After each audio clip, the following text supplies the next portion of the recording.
You know what Hitchcock should have called this movie, Zach? What? Instead of Vertigo, we should be talking about as if the title is just called Anxiety. Perfect. Or this is where the original line should have started, where I see dead people.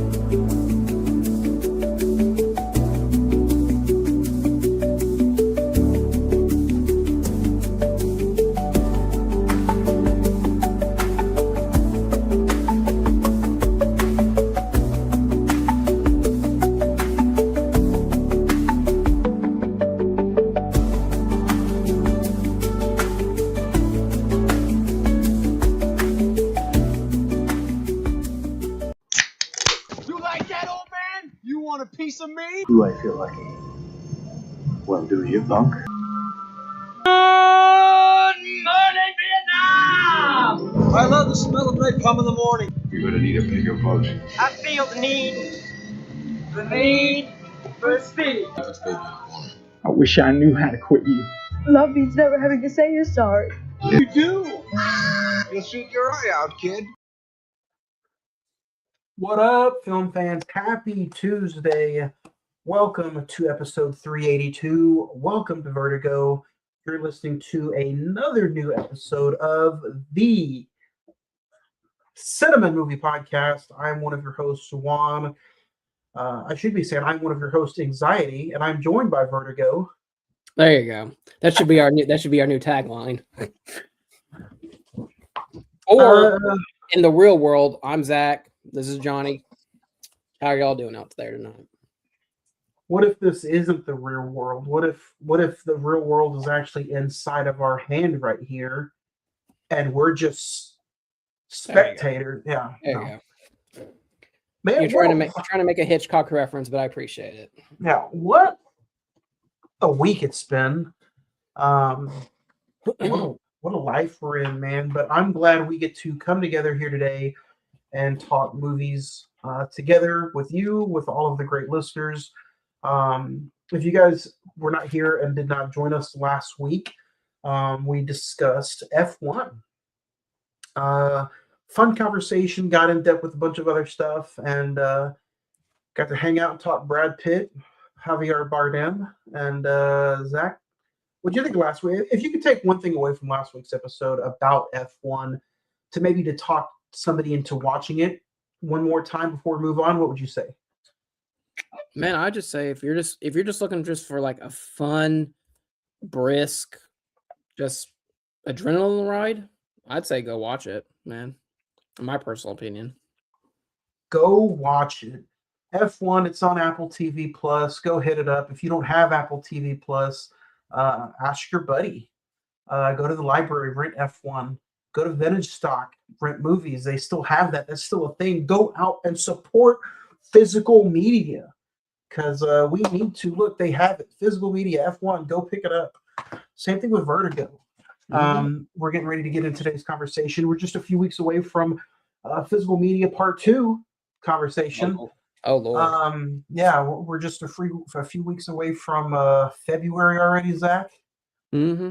Are you ready for the Arctic Titanic snowstorm weather? No, I can't say I'm ready for the blizzard of the century to be here on Friday, but you know what? We got a couple days to prepare. We got plenty of stuff to watch. We'll be good. Ready to get into it.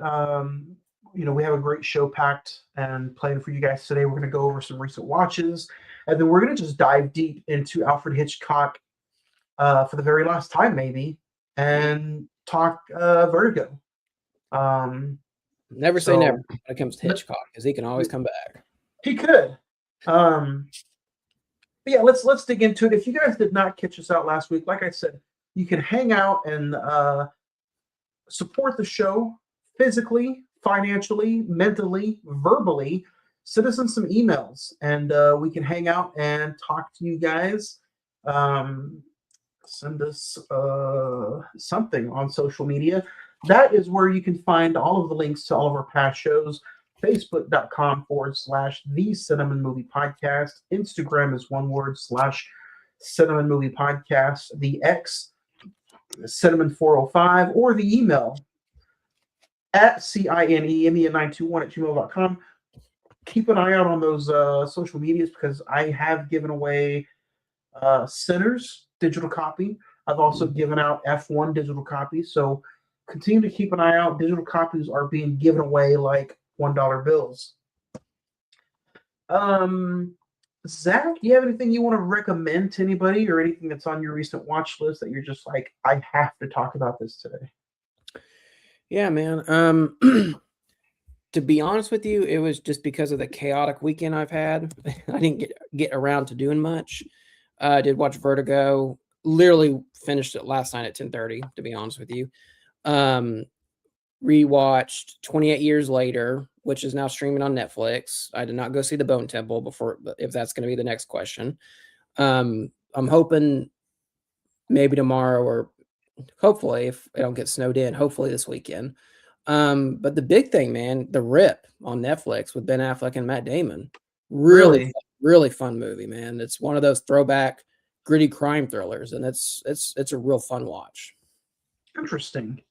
That's good. I mean, it was so fun that it probably deserved a theatrical release, to be honest. I think Ben Affleck and Matt Damon, I think they still have some star power that people would have went and saw it. That makes me feel good. Because I that's been trending on Netflix, social media. So I'm like, oh, maybe Zach has seen it. Yep. That helps me out a lot because Matt Damon had came out and said, Netflix is testing its movies with like 2 or 3 different scenes because Netflix is worried that half their audience or more than half their audience is always on their phones. Yeah. So it was a fun week for me, man. So I'm going to go through do you have anything else you want to add? No. I'd say since both of these movies are on Netflix, go check out 28 Years Later. Go listen to our episode that we did when the movie came out last summer, and check out The Rip. Oh, and one last thing, I guess 2 more things. The Pit on HBO Max, phenomenal show. Just had its season 2 premiere. I think we're 2 or 3 episodes now in. And Landman, Taylor Sheridan's incredible oil man show, is just had its season finale. So definitely go check out those 2 shows as well. Dude, are you interested in the new Yellowstone spinoff? Because I've seen everything, I'm gonna watch the Madison and the Casey show, Y Marshals or whatever it is. Yeah. As long as it's not gonna be, I've talked about it with someone at work. As long as it's not gonna be like a procedural, it's on CBS. It's like a procedural bad guy of the week type show. That's my only biggest fear about it. But I'll watch it since I've seen all the rest of the Yellowstone universe. What if it's like Walker, Texas Ranger mixed in with Landman? I'm not gonna lie, I'd be in for that. I had a fun packed week, so I'm gonna go through some recent watches. If you want to know any thoughts, stop me and we'll talk about it. You made me want to watch Greenland again, so I rewatched Greenland last week. I rewatched Eddington. I rewatched Cuckoo. I rewatched Cars. For some reason, my son wanted to watch Cars. So I'm like, why not add that to the list? I rewatched Mickey 17. And then some new watches was Echo Valley, The Smashing Machine, and probably I cannot wait to get into great detail with it, but Die My Love. Oh. All right, okay. Oh my goodness. So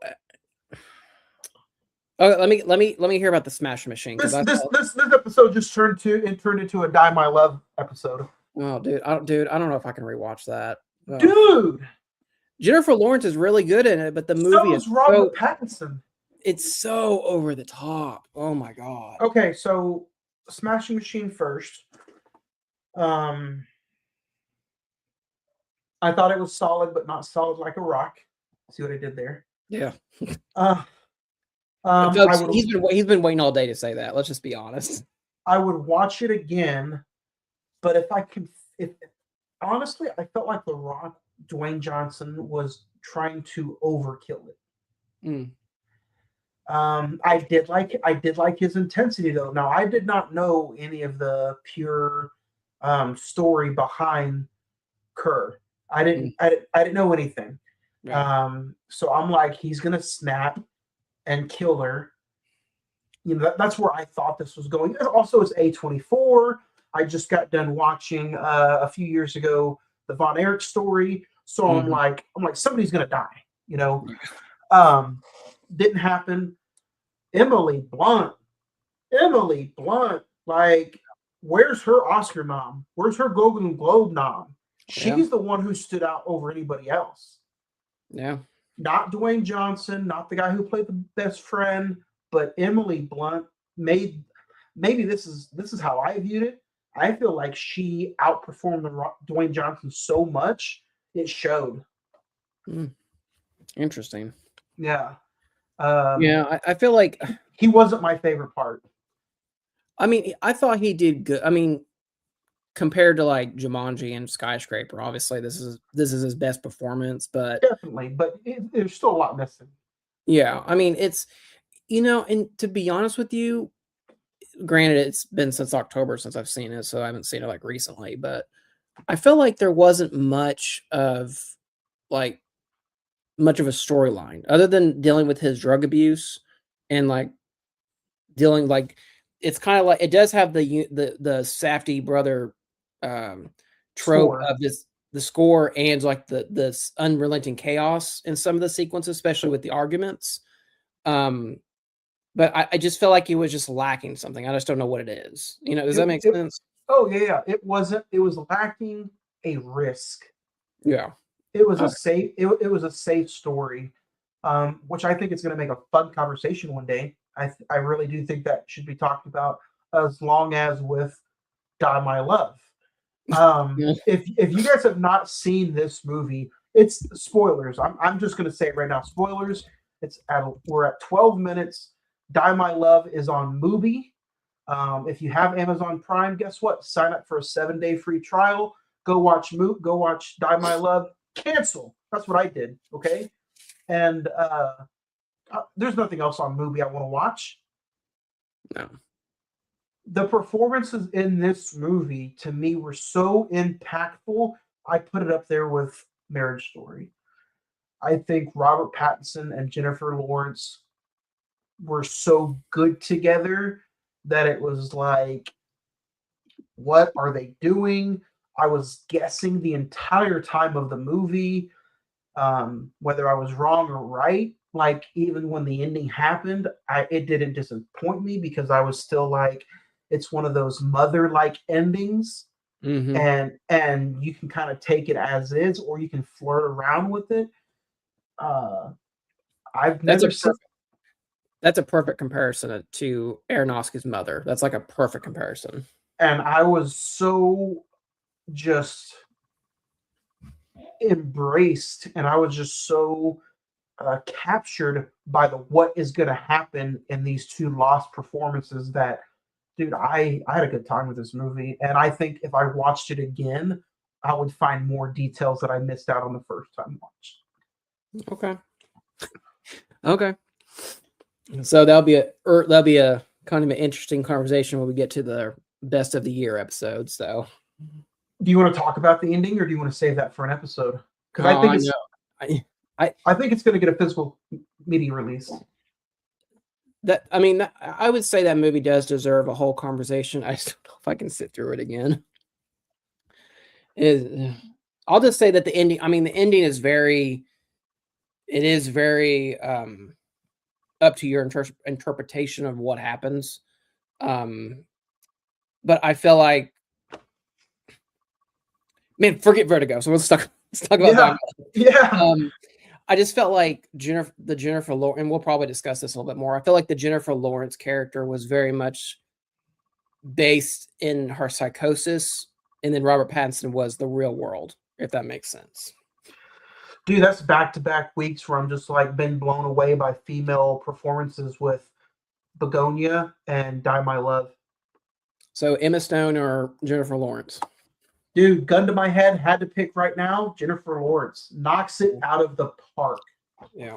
And I loved Begonia, and I loved Emma Stone in that movie. So I'm just back-to-back, like blown, like, whoa. Oh, they both got nominated for the Golden Globes. Nominations come out Thursday, so we'll see where they land. Thursday, like the day after tomorrow? Day after tomorrow. They're Oscar nominations. Dude, so that just means next Tuesday is It's a perfect show. it's a huge episode. So Huge episode then. yeah, I mean the preview, we're talking about one battle after another. It's easily the front runner for Best Picture, but will it win Best Picture with us? That's the better question. Man, I'm excited now. But let's talk about. Oh, I also forgot. Everybody's on the Sydney Sweeney bandwagon. Yeah. So I almost rented Christie, and I wanted to watch it and talk about it, but I didn't. So I just Apple TV Plus has a new movie that she's in that came out last year called Echo Valley. Mm-hmm. I watched that. Julianne Moore. It's insane too, but to me it drags on 30 minutes more than it should have. There's a small twist to it. It's on Apple TV Plus. If you guys want to go check it out, it's all right. I gave it a 2. I don't think I'll ever watch. I'll never watch it again. Yeah. So that's fair. Yeah. I think you should watch Christie. I think she'll surprise you in that movie, and it has one of your favorite people ever, Ben Foster, in it. I saw that and I was like, let's go. So let's talk about Vertigo today. That's what we're talking about. That's on the presentation. That's on the menu. A former San Francisco police detective juggles wrestling with his personal demons and becoming obsessed with the hotly beautiful woman he has been hired to trail, who may be deeply disturbed. Vertigo, starring James Stewart, Kim Novak, Barbara Bel Geddes, Tom Helmore, Henry Jones. Written by Alec Capel, Samuel Taylor, directed by the great Alfred Hitchcock. Currently, right now on IMDb, it has an 8.2, 93% on the Rotten Tomato score, 100% on the Metascore, a 4.2 out of 5 on Letterboxd. With a budget of $2.5 million, it grossed a little over $7.2 million at the box office. This had 2 Oscar nominations with no wins. And then this is the IMDb, one of the IMDb movies that we're talking about. It is ranked number 112 out of 250. So this is our IMDb theme. If you guys have not joined us yet for one of these episodes, this is a new theme that we're going with. This is the second time we've done this so far. So we're taking movies that are on the IMDb top 250, reviewing, discussing, seeing if they're worthy or not worthy of that ranking. Should they be higher? Should they be lower? Zach, let's start with you. Is this the first time you've seen this movie all the way through, or what was it like the first time view, and then what was it like revisiting it for today's episode? No, this is my second, probably all the way through viewing of it. I watched it when I bought the limited edition Alfred Hitchcock 5-film collection. Oh, look at that steelbook! Isn't that beautiful? Yeah. The 5-film collection that includes Rear Window, Vertigo, North by Northwest, Psycho, and The Birds, which, if you've followed along with this all this time, this is the last one of this collection that we finally get to. To be honest with you, man, the first time I didn't get it. I didn't get the hype of it. I mean, I'd seen everything else. I mean, not everything, but the big movies up to that point that he's well known for. And to be honest with you, at the moment, it was down in the like number 5 for me. It's just like I don't understand why people love, like, it's considered like a masterpiece, one of his masterpiece. So in due time, but go ahead. Correct.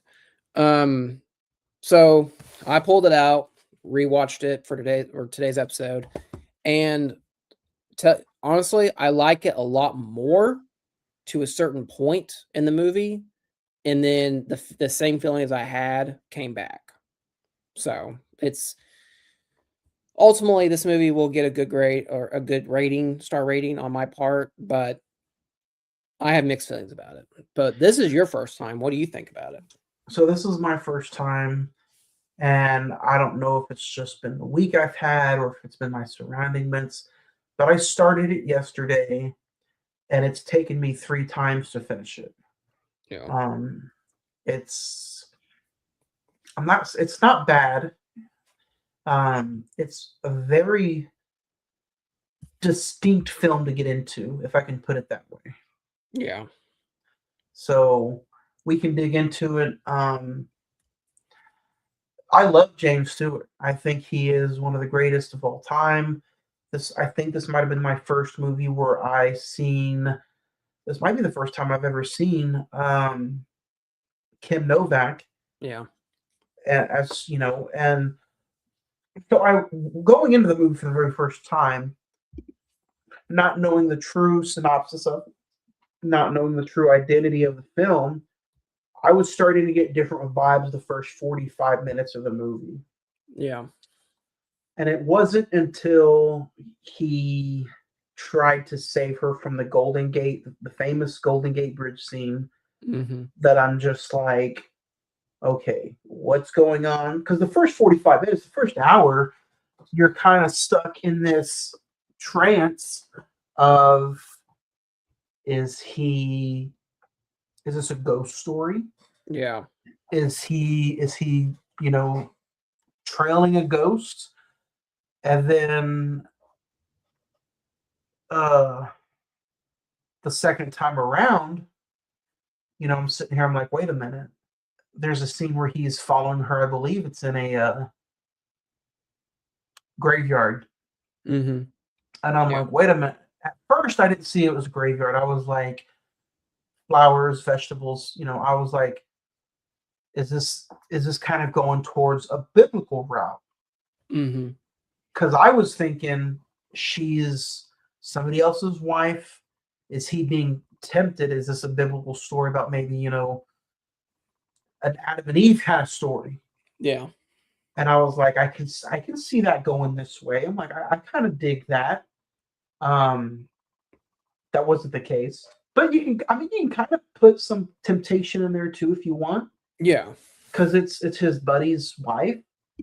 And then the way they set it up, where he sees her for the very first time at Ernie's, you're just like, the way they make her seem just so angel-like and so goddess-like. You're kind of like, what's this really going to be about? Yeah.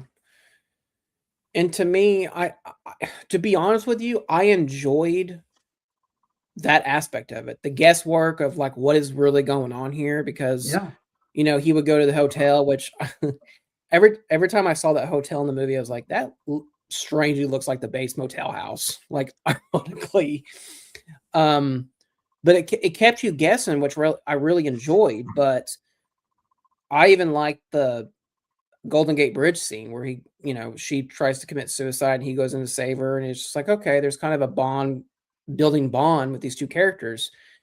Where it kind of lost me was after the quote unquote, again, this is spoilers, 60-year-old movie, the quote unquote death of Madeline, and he kind of goes through into like a catatonic state, and then it's, oh, you look just like her, so I'm gonna make you out to look like Madeline. yeah, And so from that point on, it didn't lose me, but I felt like you had something good, and it just kind of like sizzled out. yeah. I mean, He the whole took- whole ultimate thing of like, it's a murder scheme. I mean, that's ultimately what it is, type storyline. I was like, okay. I mean, it's not bad, but I feel like it could have been better. of her murdering. Of the husband, essentially the husband already killed his wife, and well, let me see what Judy is like dressed up to look like Madeline, and it's really strange. It's really hard to explain this movie, honestly. So, and that's the concept I got from it. I know we're sitting here sound like two goofs who didn't finish the movie, and I'm like, no, we finished did. the You're we just finished the hard to movie. explain. Yeah. So Like I had to go on I'll be honest, I had to go on Wikipedia and just read through the plot to make sure, like, okay, this is you saw what you saw. yeah. So, like I said, is it a bad movie? Absolutely not. I think it's shot beautifully. I think Hitchcock Oh. makes San Francisco look incredible. Yeah. And Jimmy Stewart's really good, but it's just weird, you know, every other movie he's with a woman half his age. But you feel like it's one of those movies that it's not being let out what it's supposed to be, or maybe Yeah. he's trying too hard to compromise the plot. I think he's trying to compromise the plot, to be honest, because I think if this had really been like a ghost story and like his vertigo and his acrophobia was like causing him to see this woman, I think that would have been a lot more interesting, to be honest. And then once he actually achieves the quote unquote experience where it goes away, like he overpowers the vertigo and realizes that she's not real, I think that would have been a really cool twist ending. Instead, you get the husband killing Judy, but then Judy then dresses up as Madeline. Yeah. But the way I understood it is that like the real wife is already dead. And so when they go up to the bell tower for the first time and you see the body, that's like the real wife. But Judy is playing Madeline. If I'm getting that correct. That's what I came across of it as. So it's I could if I could be honest with you, I thought it was a very well put together film. It's Hitchcocky as crap. James Stewart is phenomenal. Kim Novak is beautiful. She gives off that intelligent vibe. Yeah. She gives off that noir, secret agent spyish kind of feeling. That's kind of what this movie gives. But if I'm being completely honest, this will be one Alfred Hitchcock movie that I never have the desire to ever rewatch again. No, like I'll rewatch The Birds, Rear Window, Psycho. I haven't even seen. Yeah, I haven't even seen Rebecca, but I'll give that a watch again. I'll give that a first time watch way before I ever rewatch Vertigo. Yeah, there's another one called The Lady Vanishes. I think we talked about it on the Hitchcock episode, where it's literally about like a woman trying to solve like a quote unquote mystery on a train, and it's way more entertaining. It's like it's in the 30s, black and white. But yeah, like I said, I feel like we're kind of dogging on this movie. We're not dogging on it. I just feel like, to be quite simple, by the time we got by the second half of the film, I feel like the plot just got convoluted, to be honest. Yeah. Like I think he had a good idea of what he was trying to do, but it didn't mash very well. And you know what? We're not the first to think that. This movie did not do great when it first came out. But it was one of those movies that over time it got talked about. It became more popular than it was on its original release. So I wish, you know what? I kind of hate this for myself, and maybe for a lot of the younger viewers out there, it might be the same. But lately, I've had to kind of put myself in some moods to rewatch some older, later than, in some 50s or 60s film. Used to, I could just pop it in and be like, okay, let's go. This is supposed to be a classic. But lately, I've been like, man, I have to really look at the cover, look at the actors, read about it, put myself in that 50s vibe before I can watch it. I mean, I don't really have that. I didn't have to have that mentality. I mean, I'll be honest with you, probably just because of what was going on this weekend. It took me about 3 or 4 viewings to get through the film. Same. Some of it was just incidental, but other times it was like, okay, I need a break from this, and I'll come back to it. But yeah, I think that's kind of why I'm enjoying our theme this year, because it's just like, kind of jumping ahead, we're doing Citizen Kane at the end of February. I'm just like, oh no.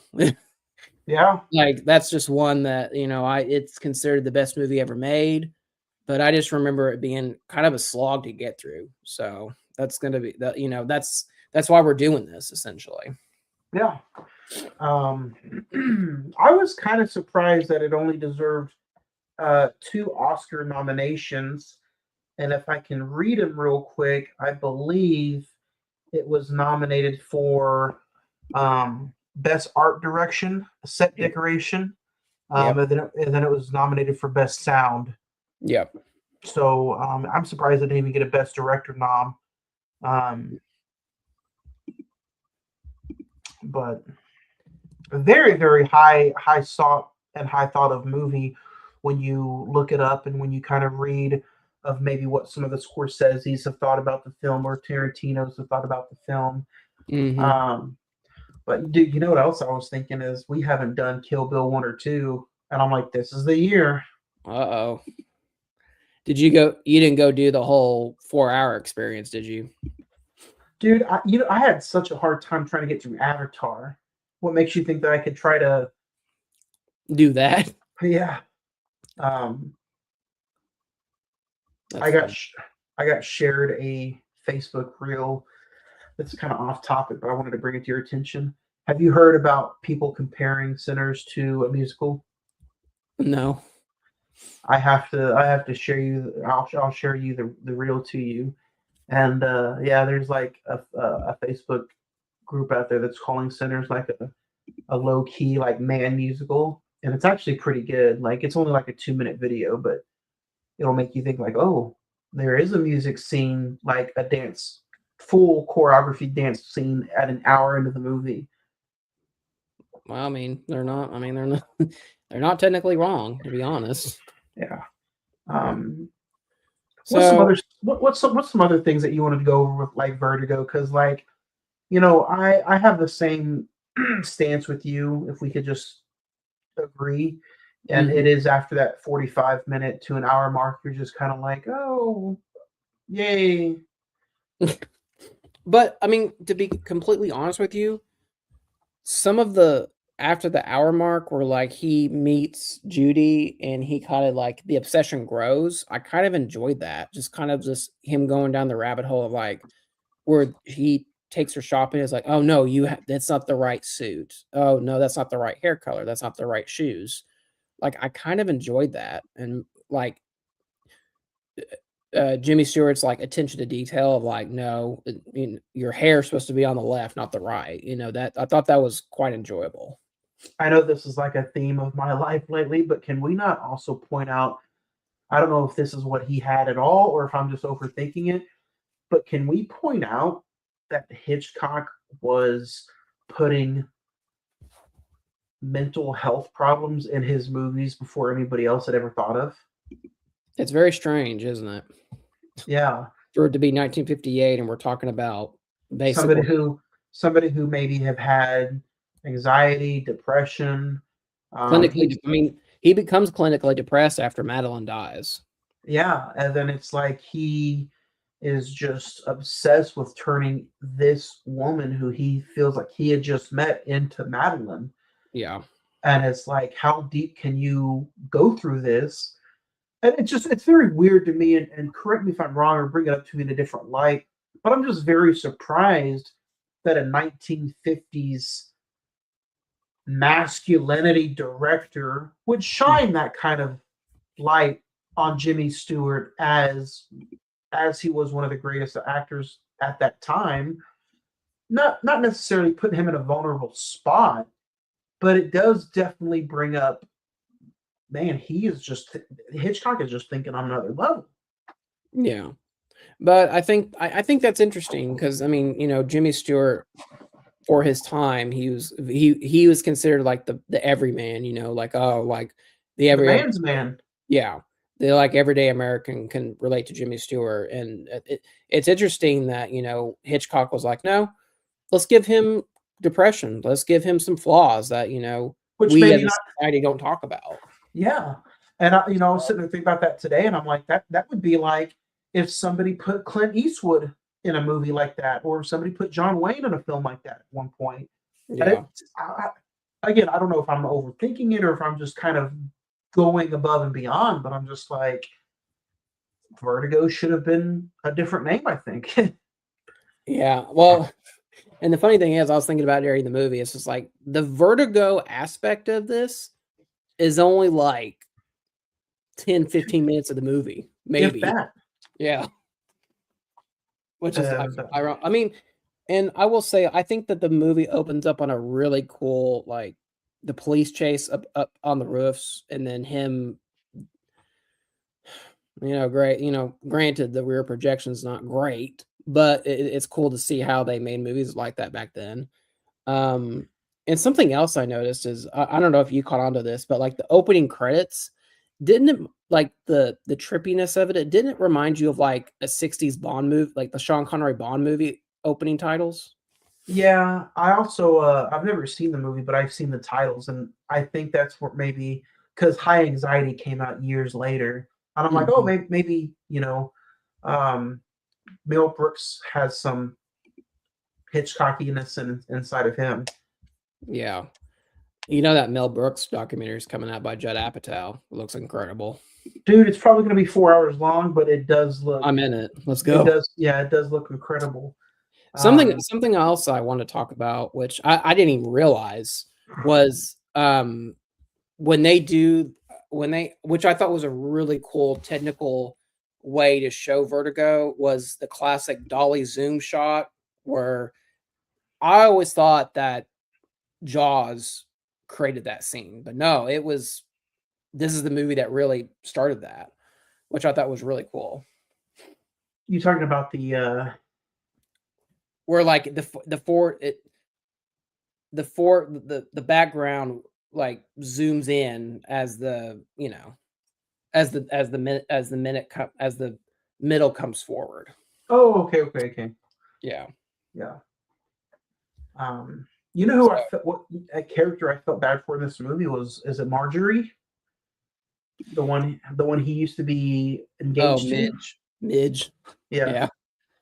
I felt like she's a looker too. She is a look. To be honest with you, it had been forever since I've seen this. I thought she was the one dressing up as Madeline.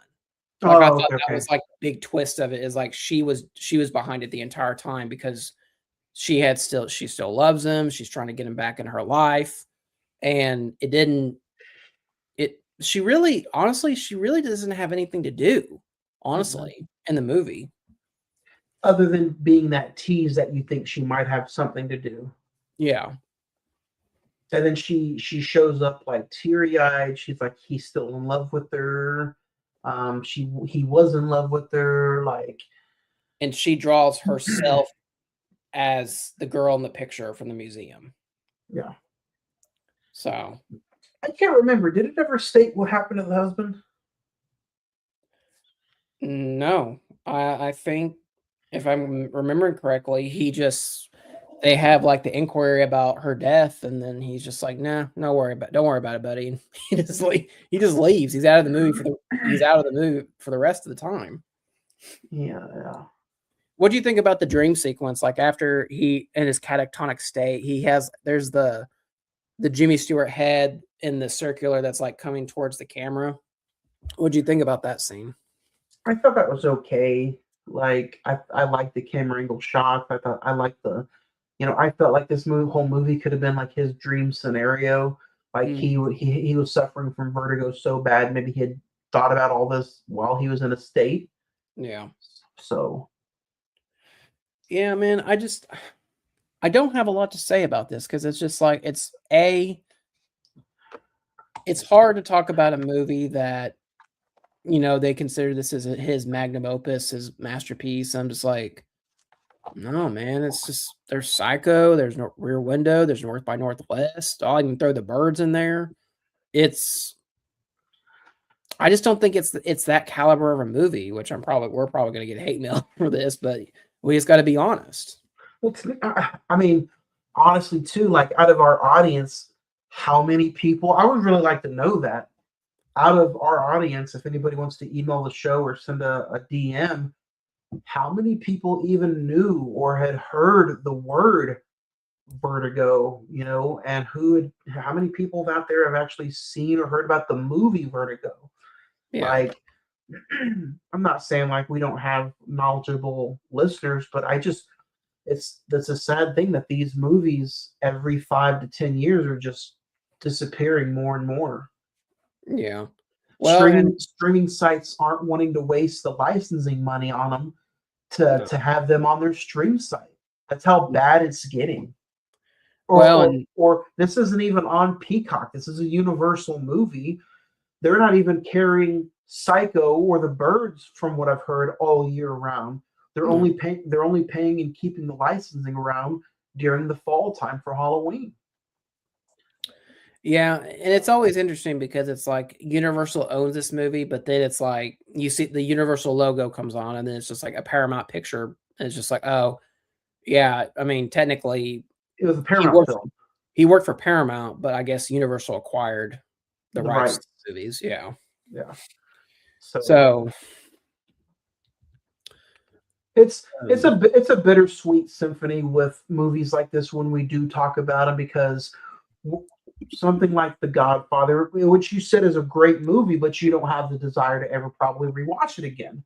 So it's just a sad thing with some of the older films that say we do bring it up one day and we do talk about it, and it's a big hit with the listeners. It's sad that sometimes they might have to go out of their way to find the movie, because these older films, I feel like, are kind of getting forgotten about. Yeah. So, especially now in the day and age of streaming and rights, and who knows what's going to happen with Warner Brothers and Netflix still, and it's just it's sad it's a dark time for classic movies. But not all hope is lost, because once again, as our show, we have the incredible ability to time stuff perfectly. Next Tuesday, at least here in Oklahoma, dude, Harkins is showing Vertigo for its Thursday night $5 classics next Tuesday night at 7. Dude, I told you I don't just put these movies on the schedule. I am deep and I do my research, okay? You have a guy who you just call. Harkins like, hey, what's the next classic you're going to be showing? Was it not 3 weeks ago, 6 weeks ago after the Hitchcock? I'm like, let's do that in January. And specifically the third week in January. Yeah. I deserve my own Oscar, if I can be honest with you. I don't blame you, man. I mean, it just where's my flowers? I'll even settle for dandelions. Okay. Every dude, like, I will say, like, through the history of the show, we've had some incredible, like, coincidences. What are those flowers that you can blow? Daffodils? I'll settle for those. There you go. But not a coincidence. Is there anything that surprised you about the movie? Did you like? I mean, I guess ultimately at the end of the day, did you like the twist? The twist was just okay. Mm-hmm. This is probably kind of just. I was surprised it was PG for how risque it was back in the day. Yeah, that's true. So I think. I mean, there's a lot of like hyper, like. I'm just talking about sexual. Yeah, I'm just talking about the sexual tension, the sexuality, the brassieres. I think there was a scene where Midge was not wearing one of those, and how Hitchcock just focused in on Madeline and Judy, and him wanting her to wear this, look this way, say this, and it was PG. I was kind of surprised. Oh, there were scenes, and I don't mean to be, vulgar like this. I mean, it's I just was trying to pay attention to the movie, and I saw something else. I think there's a scene where Judy's not even wearing a bra. To be honest with you, that's the scene. That's the scene where she's wearing the green shirt. It's just like, oh wow, that's kind of see-throughable. Yeah, but in that day and age, you know how detailed Hitchcock is, and if that is the case where she wasn't, that's him fully being that person. Like, oh, don't do that, don't wear that, and then it kind of makes you wonder, like, was his wife really okay with him being Hitchcock? Was Hitchcock doing stuff he shouldn't have been doing? So Yeah, well, yeah, and that's a whole nother conversation for a different day. yeah. So, So but it's in there. You know, the thought's out. yeah. So yeah, I mean, like I said, on the outside of this, I think this is a really, really well-made movie. I kind of get why some consider it his masterpiece, but I I think, honestly I don't. yeah, and I think I could probably speak to both of us in saying no. There are like 10 other movies that I'd rather watch of his than this. If somebody wanted to get on the show, like I would. It wouldn't be a bad argument, but I would be like, oh, why do you think this is really considered one of his greatest films? Yeah. Oh, and kind of going back to our conversation about the audience talking about this, I think if you put a poll on Facebook and said, which one have you heard of more, Vertigo or Psycho, 99% of the audience is going to say Psycho. I mean, Yeah. truthfully. So, yeah. Definitely not the one that I would pull from first. let's talk about this as we're kind of coming to an end. What'd you say this? You said this is number 122 on the 250 list? 112 out of 250. Oh, 112. Okay.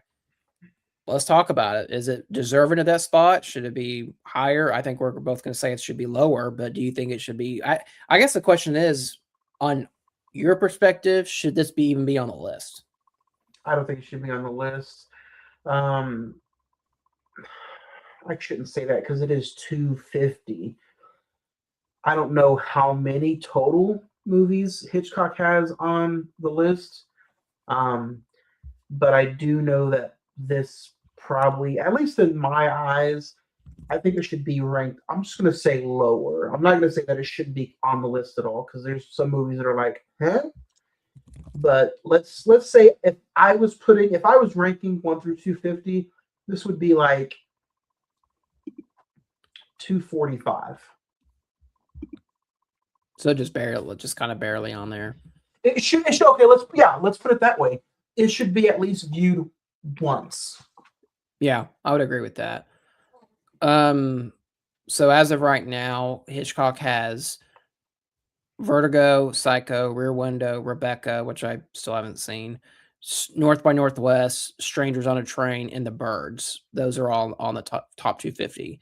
And out of all those, I think I like this better than Strangers on a Train. But all the other films I mentioned, I haven't seen Rebecca, but all the other films I mentioned, I'd watch before this again. So I would say it should go in the 240 range. I would say I'd say in the 180s. I haven't seen Rebecca, but I know it's the only movie that he's won an Oscar for, so it's on my watch list for sure, and I own it. You got the Criterion? I do. There you go. It's right here, honestly. I'm looking at it. It's staring me in the eye, in my beady little eyes. Saying, watch me. Look at me. Touch me. Open me. So yeah, you got a star rating. Scene? Favorite scene. I forgot I mentioned the scene where obviously the scene where he jumps off and saves her from the Golden Gate Bridge scene. It also made me think, we talked about depression, anxiety. It also makes me think that at the end of the day, her husband had nothing to do with it, and she was just suicidal. She wanted to leave that life and change personnel and change everything about it, fake her own death, suicidal, and move on. This was her way out. Yeah, so that would probably be my favorite scene. I'm gonna go with probably, and it's gonna contradict the entire conversation we had, but the later half of the film where Jimmy Stewart kind of goes obsessive with Judy and just saying, hey, you need to wear the right shoes, the right suit, get the right hair color. You need to not be you, woman. essentially. Be this other person that you don't have no idea who they are, although not really because you betrayed them through the entire film. Yeah. So, Star rating. I'll go first because I don't think this. It sounds low, but it's not really because it's still like a decent grade. We've never done letter grades, but I think a 3 out of 5 is probably like a B minus. So I'm gonna go 3 out of 5. Like I said, I think it's a very well put together film. I can see physically, mentally, emotionally, I can see why it's considered a classic. Like our biggest thing here is just rewatchability, and I have no desire to rewatch this at all. So it's a 3 for me. Tres.